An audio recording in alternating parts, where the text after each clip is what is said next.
Greetings and welcome to the Homeless Consultant channel. My name is Paul B. I am the Homeless Consultant, and as I promised, I cannot make videos anymore. I had to sell my video camera, although the money I got from that is already gone, so I am now officially stranded completely. However, there was something in the news today that I absolutely have to talk about, so I'm going to do it here using text and slides.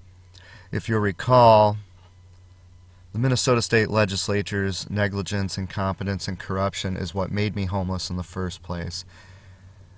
Then, once I was homeless, because of laws created by these same people, I was denied my right to vote. For example, to vote them out of office, but also to vote against a referendum that was on the ballot.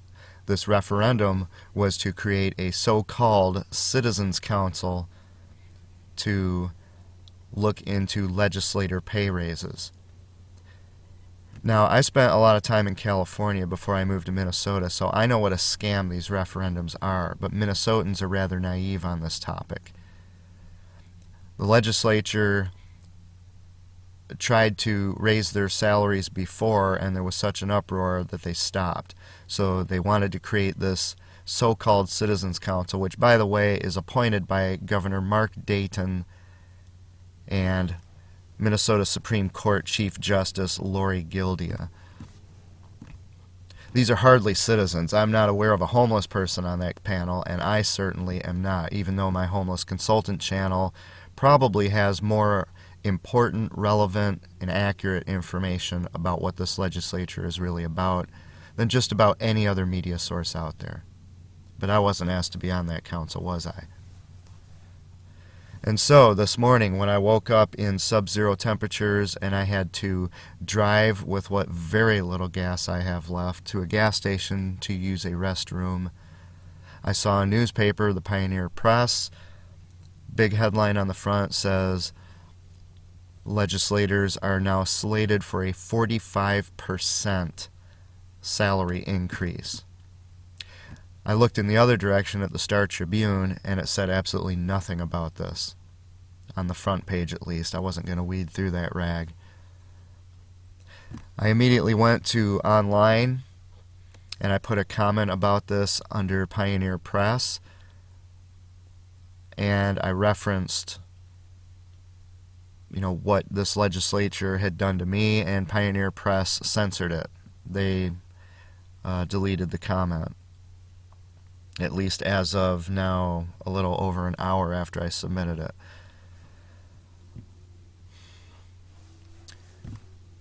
I would need to reiterate what this legislature has done. First, all state, city, county officials refuse to enforce their own laws on my behalf. They'll do it for other people, for their friends and for themselves. But they refuse to do it for me when my neighbors were terrorizing me. That's how I lost my place to live in the first place. The legislature did nothing about it, and in fact, when I contacted all 200 legislators individually by email, not as spam, but individually, 200 legislators, I got 2 responses. The first was from some bonehead who had the audacity to ask me for my home address so he could send me a response to my email about being homeless. The second one was, of course, Julie Rosen, who just wrote back 3 words, "No thank you." Since then, as I deal with shelters and such, the legislators have been absolutely missing in action. I've never seen them around asking questions, observing, talking to the homeless, caring is probably the best way to summarize it. I have never, ever, ever seen them caring. Yet they built a football stadium for a privately owned football team. If this legislature had provided showers so that I could maintain my hygiene, and if they had done anything at all about this legal absurdity where I cannot get a job without committing a felony, I have to commit perjury on any legal form, employment applications, tax forms, car registration, voter registration, anything. I have to commit perjury, which is a felony, if I put any address down on there. But if I don't put an address down on there, I will not get whatever it is I'm seeking, such as a job. This is what I've told the legislature. This is what they don't care about.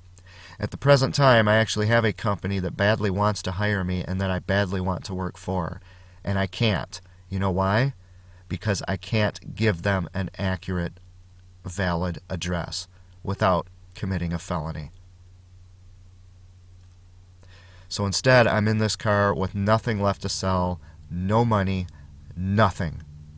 The car engine is rattling so bad because despite many promises from homeless advocates, nobody ever actually did fix my car. So now that it's been running without oil or antifreeze for so long and with a blown head gasket and a plugged up catalytic converter, the engine now sounds like it's going to just fall apart. Clang, clang, clang.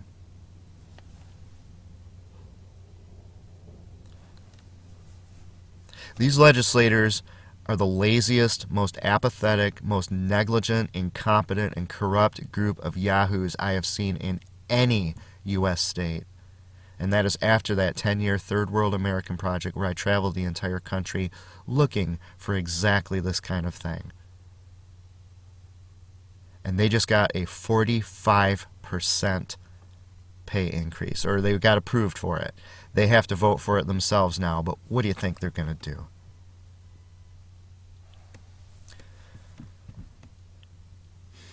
I want to reiterate what I've said all along, what is on my dog tags here.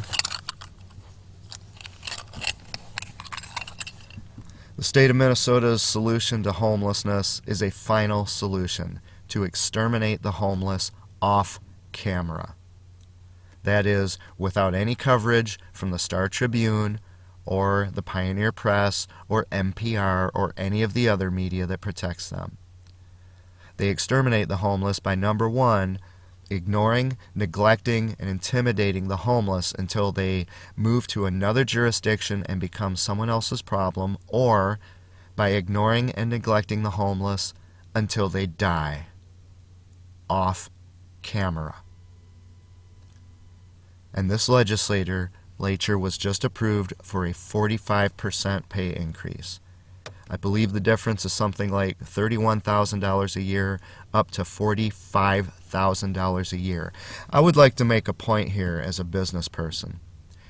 If these legislators, when they work part-time at this job as legislators, they have other careers, they have spouses with incomes, if they cannot survive, if they cannot function on the salary that they have, then what are they doing claiming to be the best people to administer a state-sized budget? It sounds to me like they're telling everybody out there to get by with either no raise or no job or tiny, itty-bitty cost of living raises, little 1% raises every year. They're telling other people to do that somehow when that's their only income and they're working full-time to get that income. And yet these legislators can't get by on what is basically a massive freebie. Because if you think they're there working for the money, you're crazy. They're there for other reasons. They have agendas, they're putting bucks in their pocket, they are making business connections, they are building their professional career. They're benefiting tremendously. And they also get things like, I believe, stipends to help pay for housing when they come to St. Paul for legislative sessions and stuff. These people are absolutely cleaning up. And yet, they claim to be able to administer a state-sized budget when they can't get by on that massive income, and they expect everyone else in the state to get by on, well, no income in my case. I submit to you that these people are not qualified to serve in public office,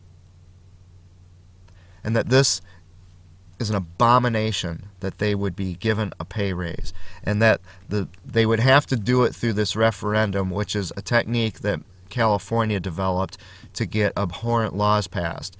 Because, believe it or not, way back when, California still had a relatively responsible legislature, and they would refuse to do some of the more absurd things, stupid things.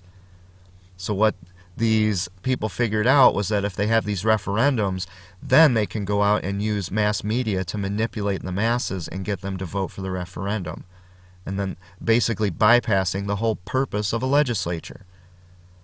In the case of Minnesota, if legislators had to raise their pay themselves, then they have to pay the price for it, such as getting voted out of office in the next election. That's the reason they wanted this Citizens Council, which is not a Citizens Council. I sure wasn't on it. I'm not aware of a homeless person on it.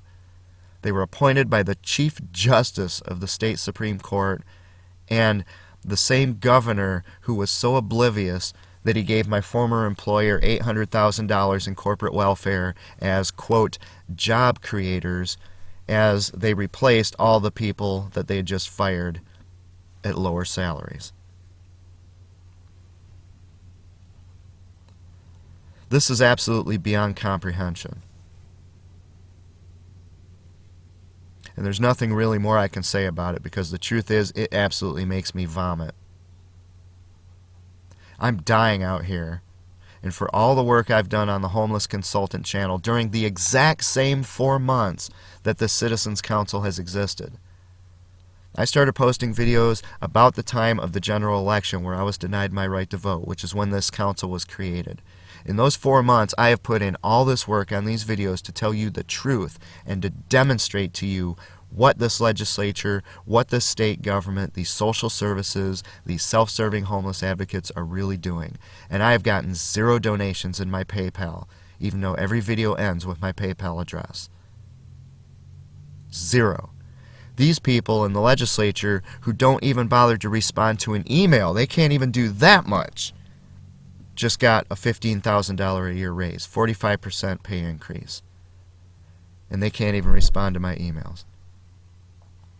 One of the reasons at my last corporate job why I had to stay there with unpaid overtime for hours, 1 to 8 hours every single day of overtime without extra pay. One of the reasons for it is because I received somewhere from 100 to 120 emails every day by the end of that period. And the reason is because I was so good at what I did that nearly everyone in the company came to me. Even if I wasn't directly relevant, they knew I would still go out and research the matter and get it done, because no one else would. And I stayed to answer every one of those emails. That's why I worked so hard, without extra pay. And what do these legislators do? This is beyond sickening. Star Tribune did not report it on the front page. Pioneer Press apparently has censored my comment so that nobody will ever know.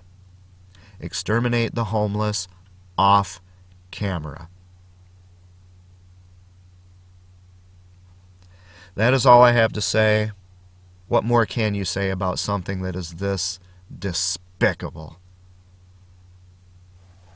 I'm going to play you out with the weather forecast for tonight as I sleep in this car once again where the wind blows straight through it because it's rusted out on the bottom. We're about to get hit with a blizzard, and I have absolutely nothing left. Nothing. I don't have a camera to sell anymore. The only thing I have left to sell is this car that I sleep in.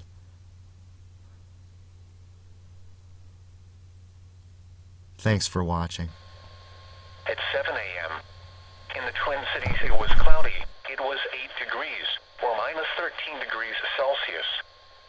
The dew point was minus 11. The relative humidity was 41%.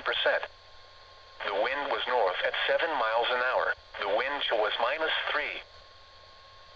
Winter storm watch remains in effect from Sunday afternoon through Monday afternoon.